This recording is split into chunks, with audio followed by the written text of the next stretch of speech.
Wiskadeš mam no tvoju gadu da gudwen, nu etat sid. Wiskadeš mam no nu etat sid, ebi wit mage zvojo. Taganak zvojo, tiji wichiguik, tiji tsotstonk, uyo, pedok tenidat sidwen. Tiji watmiguik, tiji wit maguik, dan hau tiji tiek. Gnot mage guhe, kasnapski zewi, tskud maguno, dan hau Hello, and thank you for being here with me. My name is Trevor Friesen. I'm a board-certified behavior analyst working for the Cree Board of Health and Social Services of James Bay. Today, we're going to talk a little bit about something called Applied Behavior Analysis, or ABA for short. And after today, I'm hoping that you can take what you've learned and you can add it to your own approach. But first, I'll tell you a little bit about me. I grew up in a place called White Rock in British Columbia, Canada. It's over on the west coast. It's just a short 43-hour drive from Gatineau, which is where I was giving this presentation not too long ago. And if you dip into the USA, it's about 43 hours, and it's about 45 hours if you go through Canada. So I did the drive about 10 years ago with my partner and my dog, and my family spread out across Canada. And so we stopped to see some family members along the way. We went without much of a plan, and as you do when you travel without a plan, you get lost a little bit. And so this was us getting lost looking for my uncle's farm in Regina. So I've recently become a father to my first child. His name is William. And for those of you that are caregivers and parents, I'm sure you guys can relate. It comes with some big laughs, but also some long nights. I've become an expert at taking 5-minute naps. But what's been really interesting for me as a behavior analyst is the new perspective that I've gained on learning and behavior since I've become a parent. And we can talk a little bit more about that in detail later. But first, I want to start with a story. Back when I first started with the Cree Health Board, I was told about a person in community who was getting into trouble a lot because they would say mean things about people. And we're going to call this person Jeremy. And it's a made-up name, so don't try and figure out who it is. Jeremy would swear and would call people names. Sometimes Jeremy could also be very sweet, saying nice things and giving compliments. But more often than not, people were feeling like he was saying mean things to them. Now, understandably, this made it so people didn't want to be around him when he was saying mean things. It was unpleasant, obviously. And when they were around Jeremy, sometimes they would try to ignore him. But when they did this, they noticed that he would just say more and more mean things to the point where they couldn't ignore it anymore. And then they felt like they had to maybe reprimand him or tell him off for being mean. So does this story sound familiar to any of you? Maybe instead of saying mean things, you're caring for somebody who yells or bites or hits, or maybe they break things. Maybe you're looking for tools that are going to help you to make sense of what's going on when these behaviors happen. So I'm hopeful that today, by learning about applied behavior analysis, I'm going to be able to offer to you some of those tools today. So let's get started. Today, we're hoping to accomplish 3 things. We're going to try to answer the questions, what is behavior? What is applied behavior analysis? And then we're going to introduce the idea of becoming a behavioral detective. Now, for some of you, this might be brand new. This might be the first time that you're hearing any of this. And that's okay. I don't want you to panic. It might feel like there's a lot to cover in the time that we cover in this video. But I'm hopeful that after today, you'll have added 1, maybe 2 things from this presentation into your own toolbox. For some of you, this might feel too basic. Maybe you've already covered some of this before, or you've listened to somebody speak about this in the past. For you, I ask you to keep an open mind and to try to stay curious. Even if you have learned about this before, remember, you aren't the same person that you were back then. It's important to revisit material from time to time with all of the new experiences and skills that you've developed. Maybe something that didn't seem useful before will find a place in your toolbox after today. Okay, so question number 1. Today, since we're putting on our behavioral detective hats and we're becoming behavioral detectives together, I need to make sure that we all mean the same thing when we say the word behavior. What is behavior? So we're going to jump right into an activity. And what I want you to think about is what the word behavior means to you.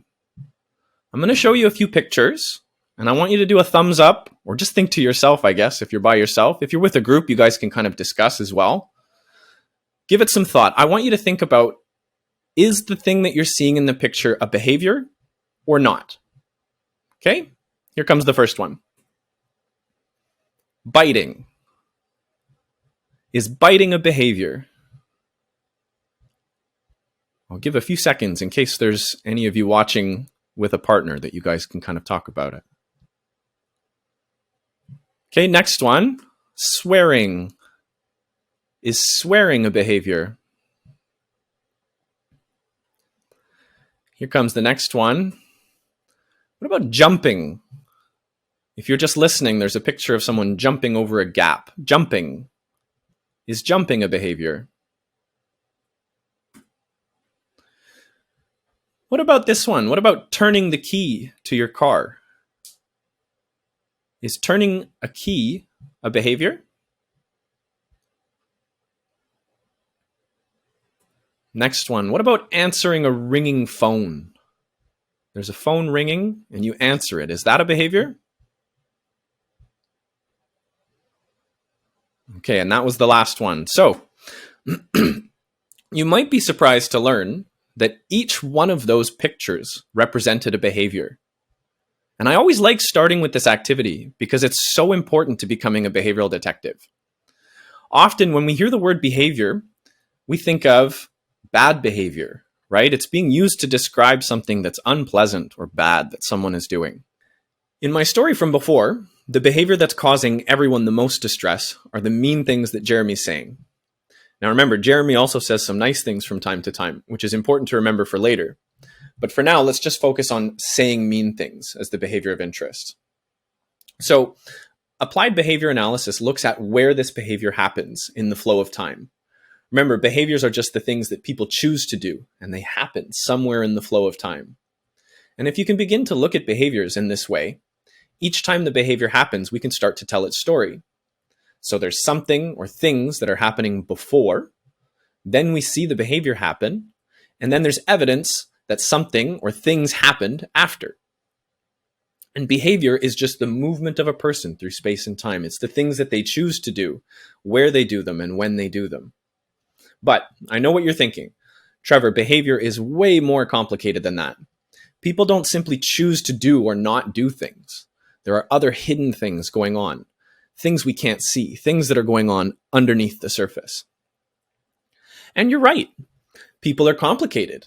We have histories, we have memories, feelings and fears and doubts and ambitions, all kinds of very complex things that are happening under the surface. But applied behavior analysis is about looking at the things that we can see. So things like the hitting, the biting, and the jumping. Applied behavior analysis focuses on the observable behaviors, strips them of any emotion so that we can begin to tell the behavior story. And because of this, understandably, sometimes behavior analysis can seem like a very cold approach. So, on your journey to becoming a behavioral detective, I want you to try to take the following perspective with you. There are definitely things happening under the surface that we can't see, that we can't measure, and that we can't touch. They exist, and they're very important. We know that our behavior is influenced by many things, including those things happening under the surface. And we have to acknowledge that they're real and that they play a part in the behaviors that we can see and then the strategies and interventions that we create. However, as a starting point, behavior analysts focus on the outward effects, okay? Only because it gives us something concrete to work with. We can see the behaviors, we can see their effects, and then we can measure their appearances and observe their changes over time. Okay, so quick summary.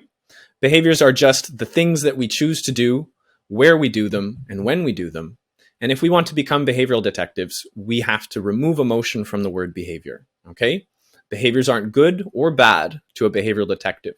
They're just a movement of a person through space and time. All right, let's move on to the next step.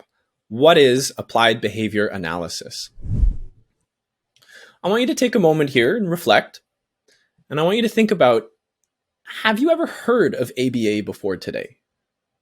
And if you have, does it bring to mind anything specific? For the purposes of our presentation here today, I'm going to give you kind of the short definition, and then we can go from there. Okay? Applied behavior analysis, quite simply put, is the idea that we can change the environment before and after a behavior, and it will have an effect on that behavior's occurrence in the future. But maybe you've heard of someone doing ABA by sitting at a table with a learner and doing picture cards or completing a puzzle like the picture you see here. But ABA is much, much more than that. It's so much more that we couldn't possibly cover all of it over the span of this video and presentation. But we are going to scrape the surface a little bit today. So to keep things short and sweet, ABA is taking what we think we know about learning and behavior, the information that we've gathered from research, and attempting to apply it to the real world to try to create socially significant changes. And on top of that, high quality applied behavior analysis works with the learner and with the caregivers to identify unmet needs, to provide supports, and to teach new skills in a way that positively affects the life of the individual and those around them. So although table work, like you might have seen in that picture, that might be one tool that's used to teach, I think we all agree that table work only isn't going to be able to teach someone how to dress themselves or to drive a car, for example. So here we are. If I haven't scared you off yet, that's great, because we've arrived at the good part. But before we move on, there are some things I need you to know about applied behavior analysis. So if you Google applied behavior analysis, you might come across people that have some strong feelings about it. Some of those feelings might be based on bad experiences that they might have had. Others might be due to stories or reports about ABA where people have used this knowledge in ways that didn't respect the history and dignity of their clients. And then others are not really based in fact completely, but they might just be somebody's opinion. So if you find today's presentation interesting and you come across some of those websites or podcasts or articles where people feel strongly about ABA, I want you just to take a minute to reflect on what you've learned today and decide for yourself if it has a place in your toolbox or not. Good?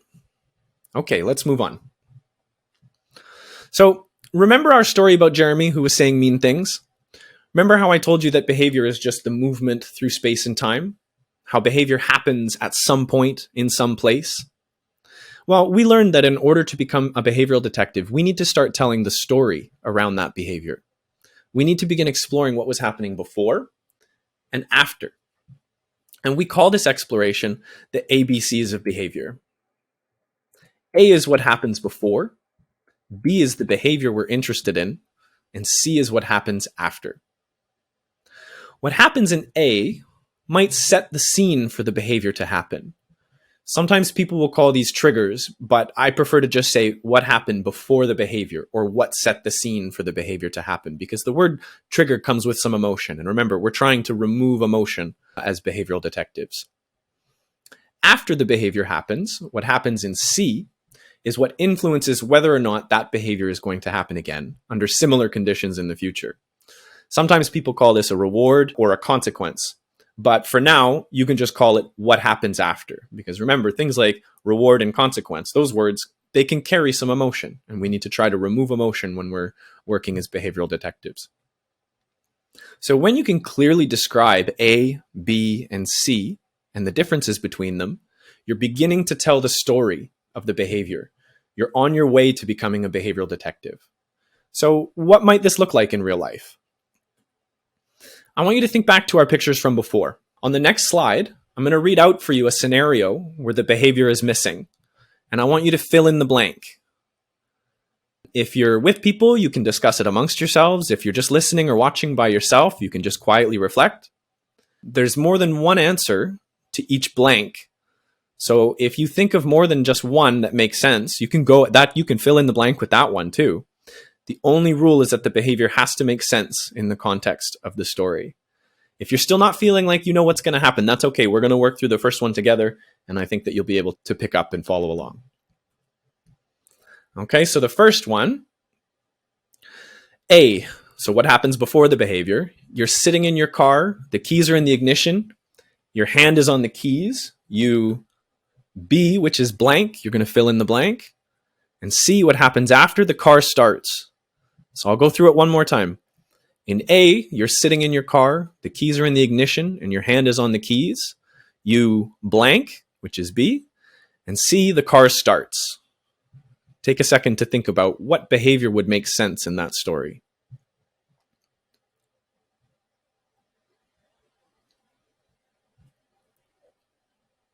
Okay, here comes the next one. In A, you are laying in your bed and your alarm is ringing. You blank, and the alarm stops ringing. One more time. You're laying in your bed and your alarm is ringing. You blank, which is the behavior, and then the alarm stops ringing. What behavior would make sense in that story? And remember, there might be more than one. We had some good answers when we've done this one before. There's lots of different ways that you could get the alarm to stop ringing. Okay, next one. You walk up to the reception at the office, but there isn't anyone there. You blank. The receptionist comes out of the back room and says, "How may I help you?" One more time. You walk up to the reception at the office, but there isn't anyone there. You blank. The receptionist comes out of the back room and says, "How may I help you?" What behavior could you put in the blank to make that story make sense? Okay, we're going to go through them together, and I want you to think about what you use to fill in the blank. And if you're with somebody else, you guys can share. So for the first one, you're sitting in your car, the keys are in the ignition, your hand is on the keys, you turn the key, and the car starts. That one seems pretty straightforward. I had someone before call out, if you have a push to start, right? Maybe that's going to be a different behavior. Your keys could be in the ignition, maybe they're going to be in the cup holder, and you press the button and the car starts. What about if you drive a stick shift? You'd have to do a little bit more than just turn the key, right? All right, let's go on to the next one. You're laying in your bed and your alarm is ringing. You hit the snooze button if you're like me, and the alarm stops ringing for 9 minutes. You could also hit the radio button, right, which turns on the radio. I mean, technically the alarm stops ringing and then the radio starts playing. You could pull the plug. That would get the alarm to stop ringing. You could throw the alarm out the window. You could smash it. All of these things would get the alarm to stop ringing, wouldn't it? Okay, here comes the last one. You walk up to the reception at the office, but there isn't anyone there. You ring the bell, in my experience, right? Ding, ding, ding. Sometimes there's a bell there that you can ring. The receptionist comes out of the back room and says, "How may I help you?" What else could you do? You could say, "Hello." Hopefully that helps. You could maybe knock on the table. You could sing a song. Anything that makes sense in the context of the story. Okay, so let's check in real quick, because that was a little bit silly, right? Why am I showing you all of these kinds of neutral behaviors? Why aren't I showing you things like hitting and swearing and biting? I'm going through the ABCs of behavior with you using these neutral examples because I want you to feel what it's like for yourself to look at behavior without emotion, right? Turning the keys to your car is neither good or bad. It just is. And when you start to think about what happens before and after behavior, it begins to make sense. There's a reason why the behavior happened, right? The behavior had a purpose. These behaviors happen in these contexts because the behavior works. Turning the keys to your car has a purpose, just like hitting and biting have a purpose. And the ABCs are the first step to figuring out what those purposes are. So think back to Jeremy, who was saying mean things before. There must have been something happening before the behavior that was setting the scene for the behavior to happen. There also must have been something happening after that was keeping it going. But I want you to remember, sometimes Jeremy was also very sweet, right? Giving compliments, saying nice things. So that means that there must have been something different happening before and after, which would influence when Jeremy would say nice things instead of mean things. And that's why ABCs are so important. Once we can tell the story of each behavior, we can start to make strategies to avoid setting the scene for behaviors that are unsafe, and or we can teach new behaviors to replace those unsafe behaviors. And there's going to be more on that later. Let's use what we've learned to go through a pretend example. I want you to imagine this. In our story here, you've just completed Behavior Detective Academy. You've been given your badge, you've been given your hat, and you've been hired in your community. You are your community's behavioral detective. And there's a little boy in your community. He goes to daycare. His name is Johnny. He's 4 years old, and he loves toy cars. He also loves to play Simon Says, where you copy what the other person's doing. He loves to sing along. He's starting to talk a little bit, one word here and there, and he's especially good at saying that word if someone models how to do it for him. So for example, if you say to him the word dance, he can repeat back the word dance in a way that's very understandable. Johnny's getting into some trouble at daycare because sometimes he hits his friends and educators during playtime. Now, I want you to imagine, right? You're that fresh behavior detective in your community, and you've been asked to try and find out what's going on. So you schedule a visit to daycare during playtime to see what you can see. So before we dive in, the first question that behavior detectives always ask themselves is, what is the behavior that we're interested in? For Johnny, it's hitting. Okay, that's the behavior that we're interested in. And so the next step is we need to go find out what's happening in A and what's happening in C around the hitting that's going to give us more information. So we go to the daycare at playtime and we watch from across the room. Johnny is playing next to his friend who has a favorite toy car. Johnny hits his friend. The friend drops the toy car and Johnny starts to play with it. So one more time, if you're just listening, Johnny is playing next to his friend who has his favorite toy car. That's what's happening in A. Then B, pow, Johnny hits his friend. Then C, the friend drops the toy car and Johnny starts to play with it. So, what does this information tell us? What's the story of this behavior? Ask yourself this question. What changed between A and C? What changed between what happened before the behavior and after? How is C different than A as a result of hitting his friend? Well, Johnny didn't have the toy car in A, remember? His friend did. He hit, and then Johnny got to play with the toy car.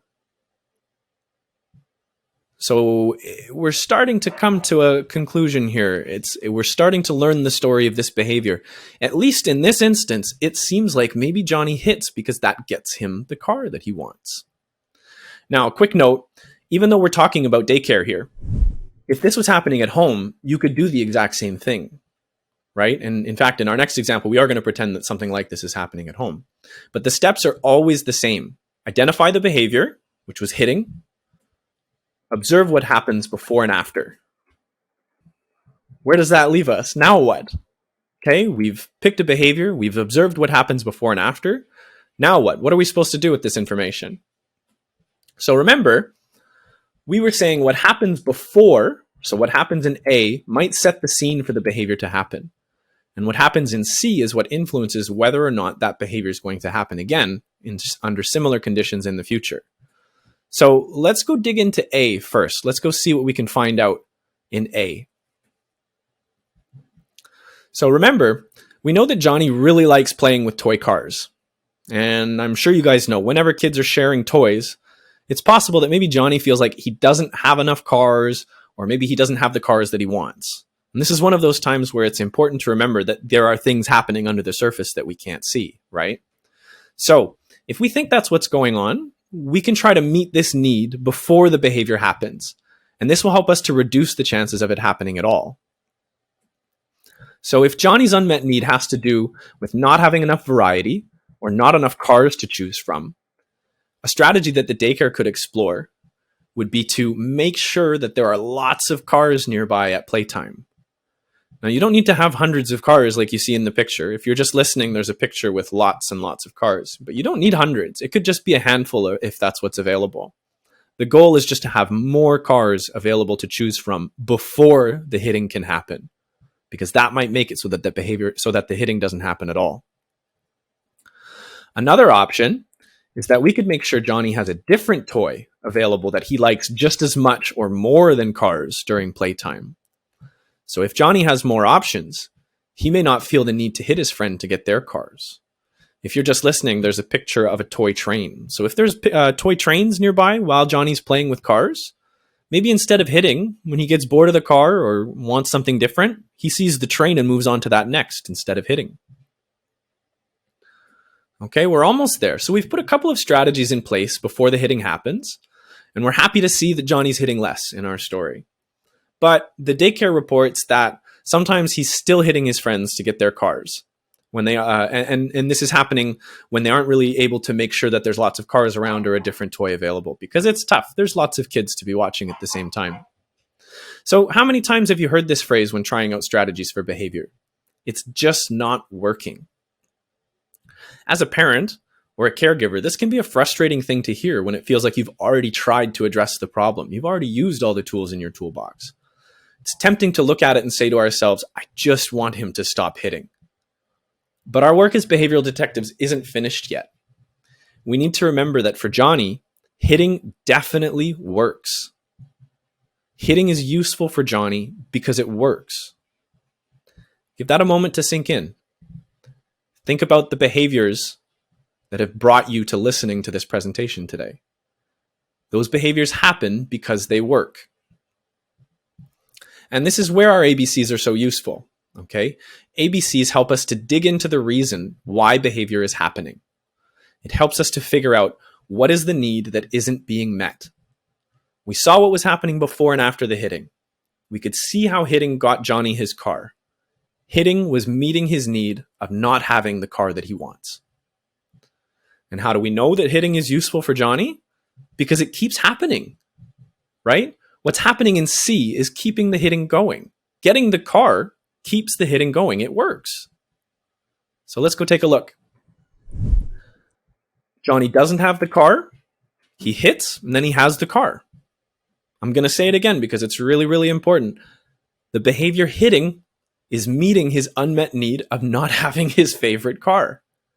So, what if we could teach him a new skill that meets that need? What if we could teach him a new skill that achieves that same result, but without hitting? This time, we're going to look at the behavior. We're going to do an ABC, kind of like the fill in the blank. I want you to pay close attention here because there is a small change in A that happens. So in A, Johnny is watching his friend play with a toy car, and then maybe the educator whispers, car, in his ear. There's a blank for behavior, and then Johnny gets the toy car. So what could you teach to Johnny? What could you teach him? What would you want to happen in B that would still make sense, that would result in him getting the car? What kinds of skills does Johnny have? Maybe you remember from our story. So we know from being good behavioral detectives that Johnny has some good copying skills. And this is great because being able to repeat words that we hear are one of the skills you need leading to communication with words. And what else do we know about Johnny? Well, we know he's pretty good at saying the word out loud if he hears someone else use it first. So in our story, it sounds like Johnny might be able to learn to use a word to ask for the car if we support him a little bit in that moment where he wants it. So if we teach Johnny how to ask for the car using one word instead of hitting, our ABC would start to look something like this, and I'll read it out loud. Johnny is watching his friend play with a toy car. The educator says car into his ear. Johnny says car. He repeats it, and Johnny gets the toy car. Now, for those of you watching, I'm going to put the pictures up because I prefer the pictures. It would look like this. Johnny is watching his friend play with a toy car. The educator says car into his ear. Johnny repeats. He says car. And the friend gives the car to Johnny. So this one was a little bit of a curveball, wasn't it? I said that we were going to focus on what happens in C, but we ended up making a little small change in A, didn't we? The reason why I asked you to concentrate on C is because I want to make it really clear. Anytime that you are replacing a behavior with another, the C has to stay the same. Okay? What happens after has to be the same. The new behavior, which for Johnny was saying car, must have the same result as the previous one, which was hitting, to make it work. Just like our activity before. Okay? It has to make it work. It has to make sense. So let's pump the brakes here a little bit because there's a lot to take in. I want to be really clear with you guys that this example is an oversimplified version of events. When I show it to you like this, it might sound like all you need to do is follow these steps and suddenly hitting is going to stop. But often there's going to be some hiccups when you're working your way through the ABCs of behavior. And don't get me wrong, ABCs can be discouraging when we don't see the changes we expect or the changes don't happen fast enough. We might give up, or we might fall back on things like reprimands and punishments, which can sometimes get quick results, but it comes with all kinds of other baggage that we're not really covering today, but it's there. But I want to emphasize that I'm walking you through this today because I want you to feel like there is something more that you can do. It's not a magic solution, but it's somewhere that you can start.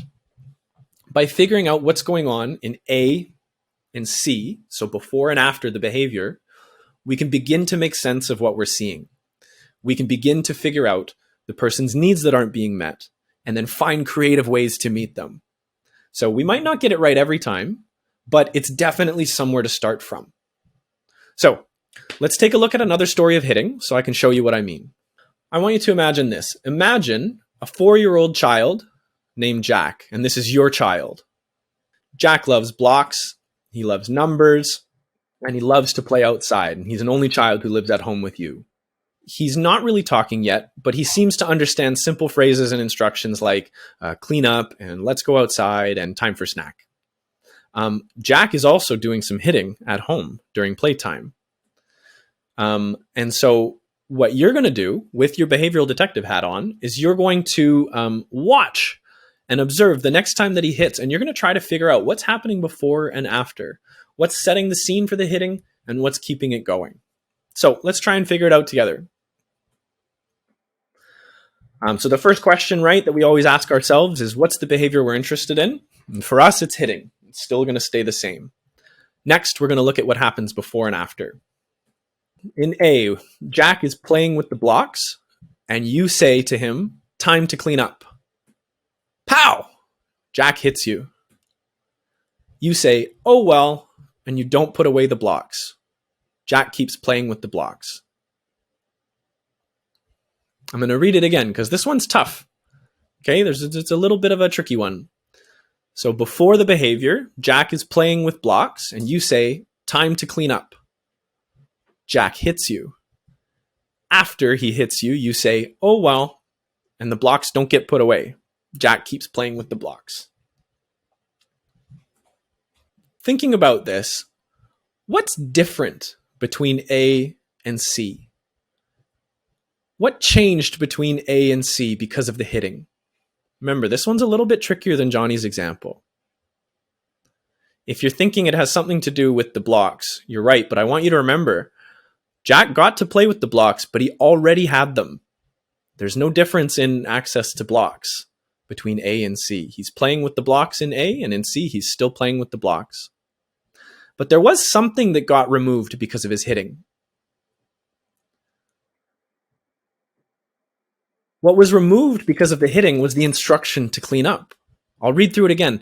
Jack is playing with blocks, and you say time to clean up. Jack hits you, and you say, oh well, and you don't put away the blocks. So the instruction to clean up the blocks was removed. That's an interesting one. We're starting to figure out the story of this behavior. It was a tricky one, but we're getting there. Okay, let's do a quick review.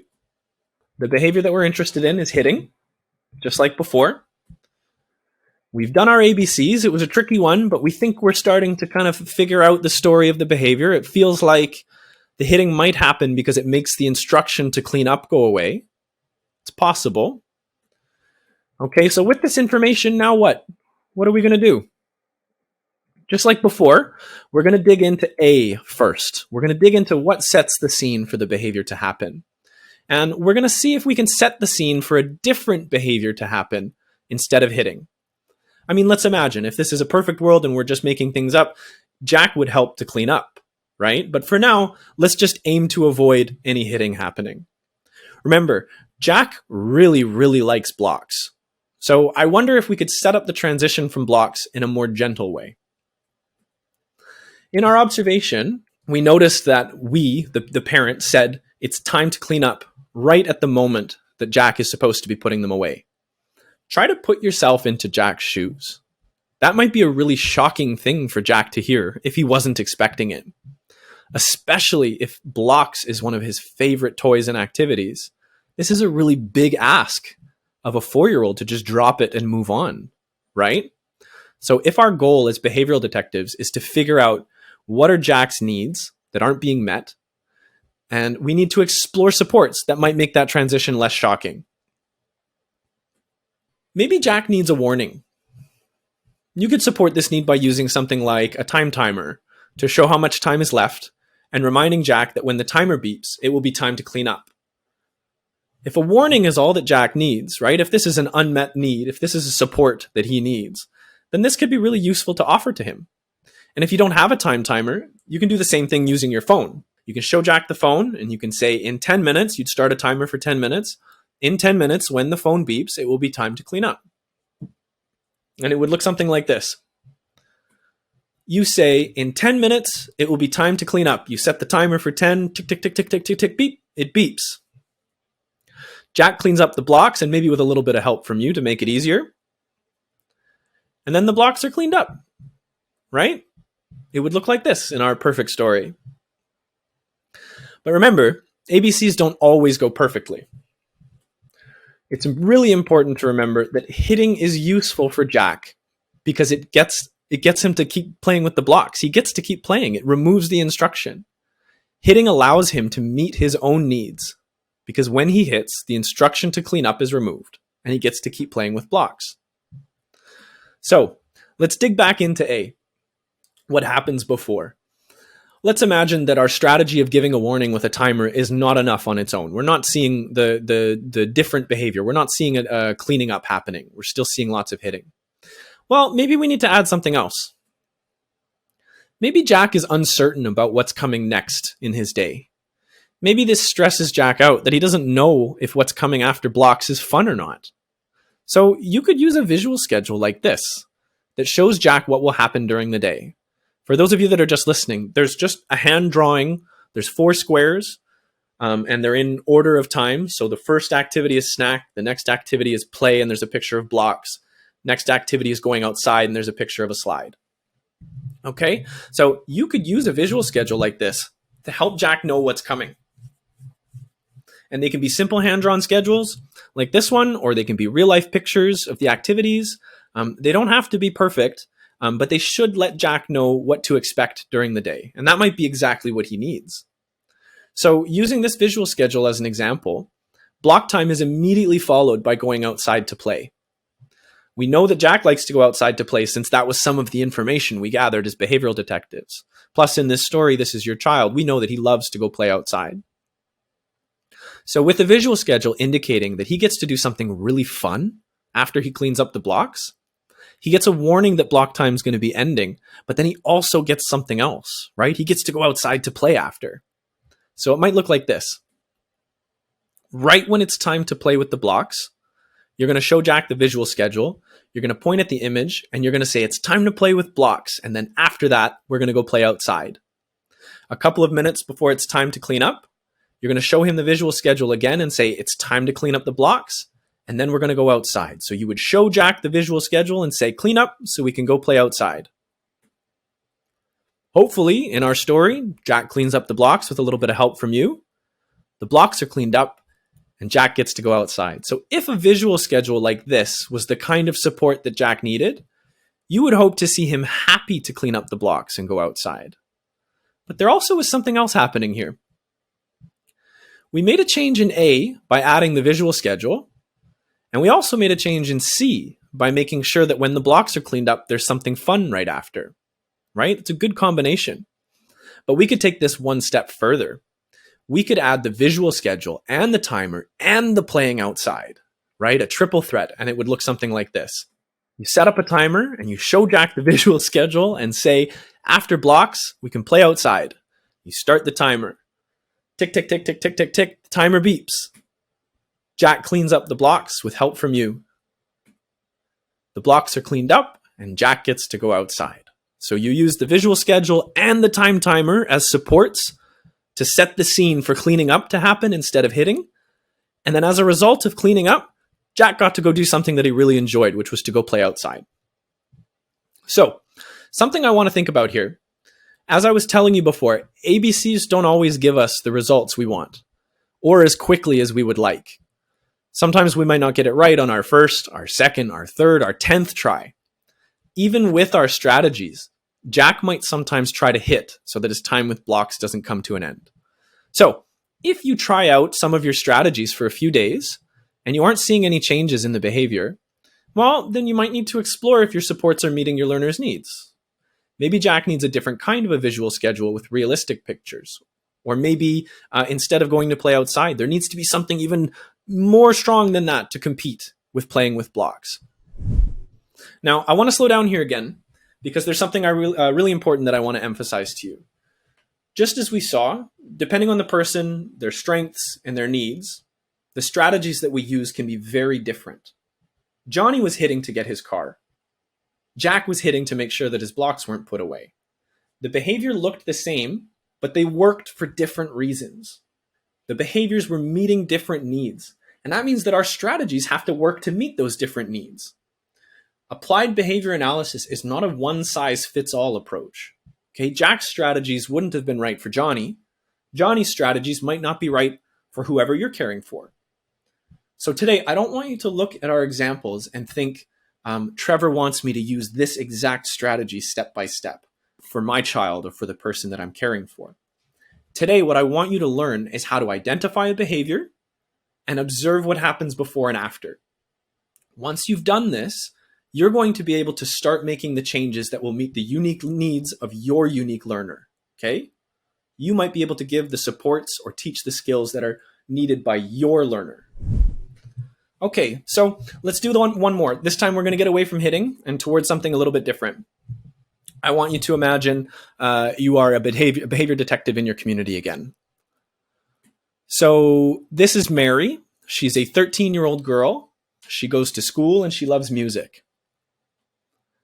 She has strong reading and writing skills, and she has strong communication skills. She has some weaker math skills, and she has told her teacher at one point that she's too embarrassed to put up her hand to ask for help. Okay? Now, the teacher tells us that he's running into some trouble with Mary because sometimes she'll get frustrated and she'll crumple her worksheets. Okay? She crumples worksheets sometimes. And we've been asked to go in and take a look at what's going on at the school. So we're going to put on our behavior detective hats and we're going to dive in. So we go to the school and we observe for 3 days, and this is what we see. So before the crumpling of the worksheets, in A, Mary is getting frustrated while doing a math worksheet. Mary crumples the worksheets, and the teacher sends her to the principal's office. Okay, one more time. Mary is getting frustrated while doing a math worksheet. Mary crumples the worksheets, and the teacher sends her to the principal's office. So what do you think is going on here?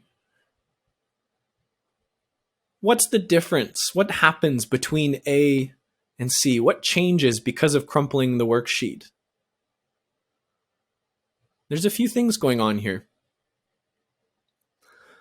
Remember, there's something about Mary and math that we know, and then also, when she crumples the worksheet, the math ends.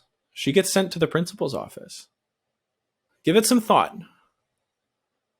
Feels like maybe we know a little bit about the story, about the crumpling the worksheets. Okay, so let's do a quick review here. The behavior we're interested in is crumpling worksheets. We've observed the behavior for 3 days, and we've noticed that Mary's crumpling the worksheets and gets sent to the principal's office. So there's something going on there that gets her away from math. There could be something there. Crumpling worksheets might work by getting her away from math. But now what? Right? We want to try to find out what sets the scene for crumpling worksheets. Maybe there's some information that we know about Mary that you remember from before, a topic that she's weaker in. Right? Let's dig into A. Let's see what sets the scene for crumpling the behavior to happen. Remember, Mary is getting frustrated doing a math worksheet. She crumples the worksheet and she gets sent to the principal's office. Why might she get frustrated during the math worksheet? Well, if we remember from before, she has weaker math skills. She's very strong reading, has very strong reading skills, strong communication skills, but she has weaker math skills. And there's something else too. Remember, she's told her teacher that she's embarrassed to put her hand up for help. But she keeps trying. She keeps coming back to math, but it's hard. It's really hard for her.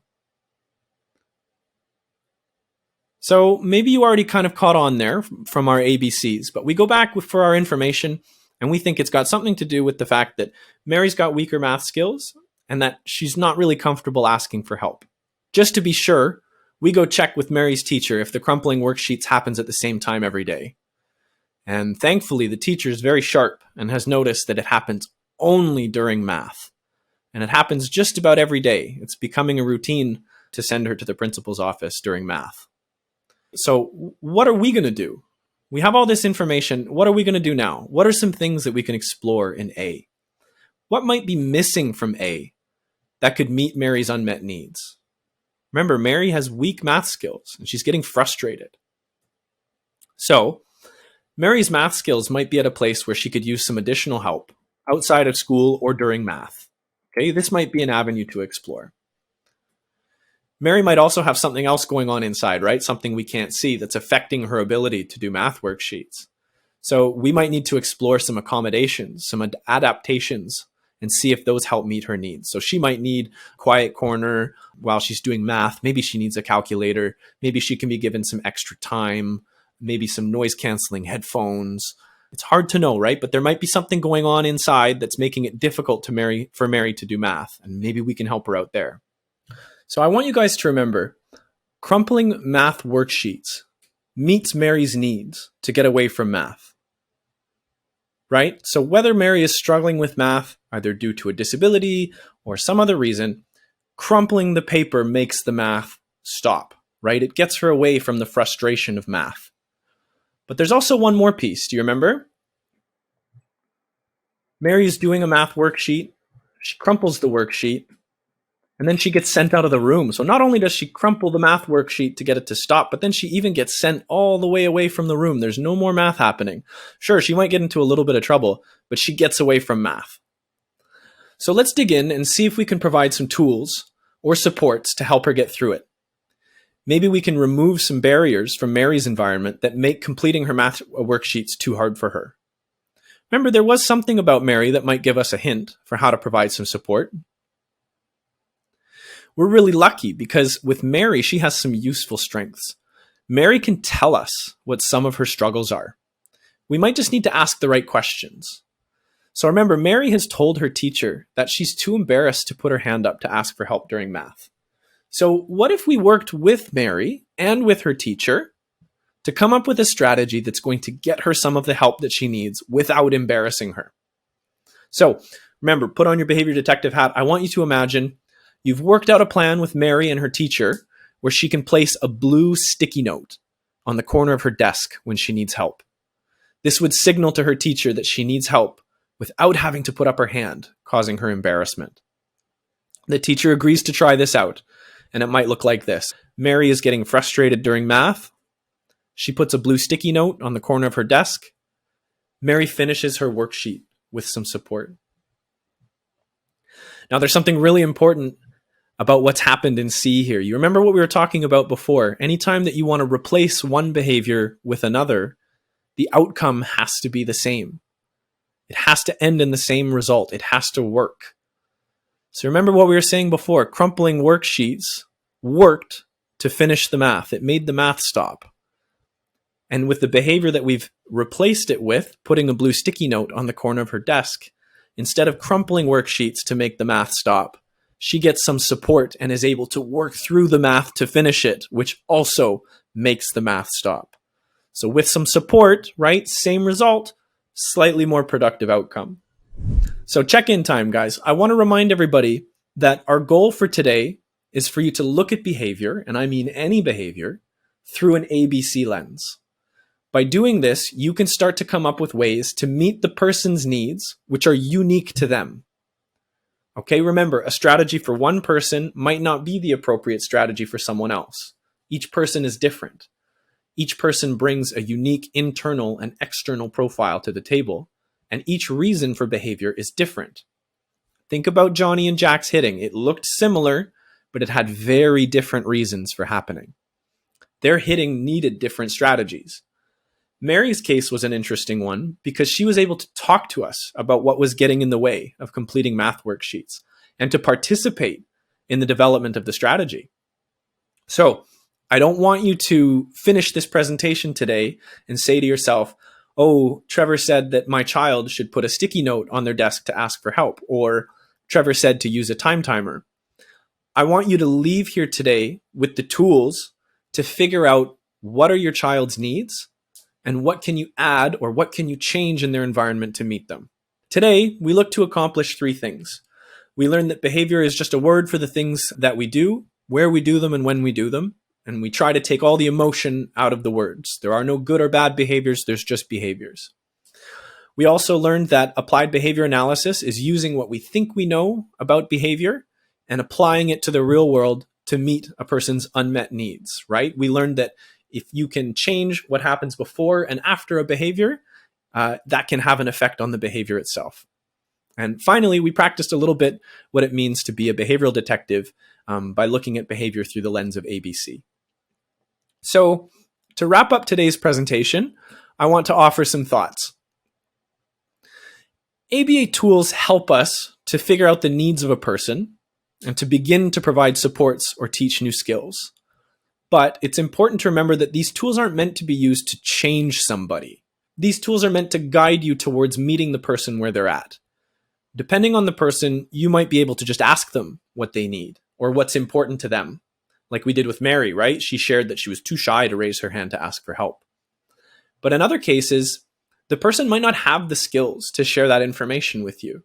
And you are going to have to put on your behavioral detective hat to figure it out, like we did with Johnny and Jack for their hitting. Next, I want you to remember that even though people are complicated, analyzing behavior doesn't have to be. You remember what I was saying before about Jeremy, who was saying mean things. Sometimes it was happening to get something. Sometimes it was happening to make someone go away. And other times it seems like Jeremy was just doing it to get attention, right? To get a reaction. So that sounds kind of complicated. On the other hand, Johnny's example of hitting, it seemed a bit more straightforward, right? In our story, we were pretty certain it was working to get the car. But even though one seems more complicated than the other, we always start by identifying the behavior that we're interested in, and then we look at it through our ABC lens. Doesn't matter how complicated it is, that's where we start. So we've only scratched the surface of applied behavior analysis today. And remember, the ABCs on their own aren't going to get you all the way there.